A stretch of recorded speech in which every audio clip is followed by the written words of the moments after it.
When some wrestlers go out, they do so with all the bells and whistles. It's likely not a good idea because many sports entertainers love to return from a retirement, so you should probably just have some fun, see what happens. There are others though that sort of sneak off into the distance, and yep, that's what I have for you today, chums. So I am Simon Miller, and here's 10 wrestlers that did exactly this. Like Batman. Number 10, Kevin Nash. Kevin Nash was a smart dude. He knew that the money was in the longevity, so made sure when it came to throwing himself around a ring, he picked and chose his moments. See? Smart. It's also why he wasn't interested in a fully blown retirement match, because there's a level of expectation that comes with it, or so I assume. Fans think you're about to go out, even though you're ready to fall apart. Instead, Big Sexy drew a pretty good house for indie promotion Big Time Wrestling in 2018, and won a gauntlet that also featured Fred Rosser, Flex Armstrong, James Ellsworth, and 2 other guys that couldn't even make it onto Cage Match. There doesn't seem to be any footage of this online, but by all reports, as already discussed, it sounds like Nash took his time, planned his moments, and then likely powerbombed somebody. He smashed it. Number 9, Brutus Beefcake. The real-life Ed Leslie had some truly bizarre gimmicks over the years, and even his most famous makes no sense. Why did he think being a barber was going to help with wrestling? Answers on a postcard. After WCW closed in 2001, there didn't seem to be a place for him, so Brutus mostly found himself on the indies, with the last coming in 2015 during a WrestleCade Battle Royal. There was some irony here as Garrett Bischoff was also in this, and given the relationship the hairdresser had with Hulk Hogan, and then the relationship Hogan had with one Eric Bischoff, well, do the maths. As far as I can tell too, Brutus hasn't done anything since. Number 8, Harley Race. So, Harley Race is an all-time legend, and him having an over-the-top farewell would have made all the sense. At one point in time, he basically was wrestling. The NWA is where he really made his mark, but he did have a short run with the WWF, where he put over the likes of Hulk Hogan and the Ultimate Warrior on untelevised events. In 1990, he also popped up in WCW, but by this point, Race was so beat up, he just couldn't really go anymore. Time had won, as always. I assume World Championship Wrestling knew this too, but still decided Michael Wall Street should be his last hurrah, and yep, that is the future IRS. There is nothing wrong with that either, and the real-life Mike Rotunda was a decent worker. I just think many assumed Harley would go out with a bang, and he kinda just had a match, and he never came back. Number 7, The Ultimate Warrior. I still remember this to this day, because it was just so out of nowhere. Because years after we had seen the Ultimate Warrior in a WCW ring, one day a random promoter in Spain announced the man was coming back for one last fight against Orlando Jordan. Okay. This was New Revolution Wrestling in 2008, and I suppose it made sense. Warrior was still a super controversial figure, but nostalgia is a powerful tool. Bring him in, few minutes of madness, draw a line under it. This is where it went totally off the rails because it went 17 minutes. I mean, even during his peak, the Ultimate One didn't need to go past 10, and after he defeated Orlando, that's right, he was done. That seemed to be the way overall until he had his brief comeback in WWE, though I am surprised he never went to TNA. I would guess conversations did take place, and the price of entry was just too much. For some trivia, in case you need it later too, do you want to know who else wrestled on this Spanish show? Pac.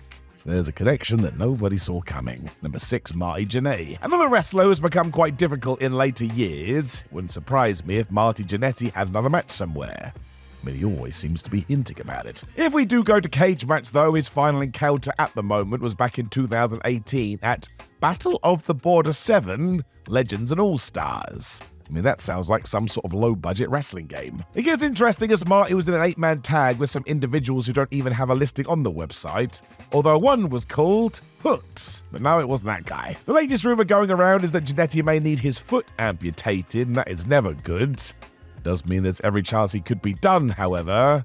And his career has been an absolute roller coaster. Number 5, Nick Bockwinkel. Nick Bockwinkel is like a fine wine. As the years have passed, more and more wrestlers have brought his name up because in many ways he was ahead of his time. The dude got it. You can see his inspiration all over Chris Jericho's 2008 Bad Guy run, most of what Nick Aldis has done throughout his career, and even elements of Cody Rhodes' presentation. It's all about the elegant, superb technician, and in many ways them being slightly understated. He had a hell of a run too, given he debuted in 1954 and didn't have his last match until 1993. Between that, there was also his 1987 clash with Kurt Hennig, which many people saw as passing the torch, but still, a few years after that, he did say goodbye when he fought Dory Funk Jr. This was on pay-per-view too, as it happened at WCW Slamboree, and while that was the right stage, the issue was nobody cared.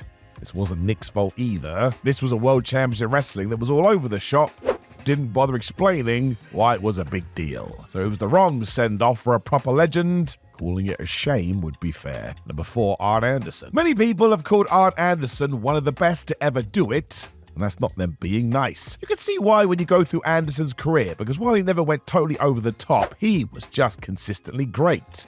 The man knew what he was doing. Arn was also awesome with the mic in his hand because it sounded like he was genuinely going to kill you, as he just went to war from 1982 to 1997. Sadly, his time in the ring was cut short due to injuries, although he did decide to work a couple of last matches in 2000 against David Flair.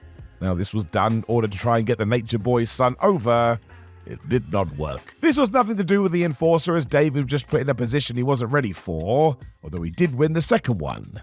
He teamed with Dad Rick to defeat the Son and Crowbar. It's the most WCW thing ever. Number 3, Randy Savage. The fact Randy Savage was never brought back to the WWE post-WCW is very, very sad. There's rumors abound about what did happen, but nobody knows for sure. Here's the deal, though. It should have gone down. Easily one of the best to ever do it, the Macho Man did have a decent run down south, and actually had his last match in TNA.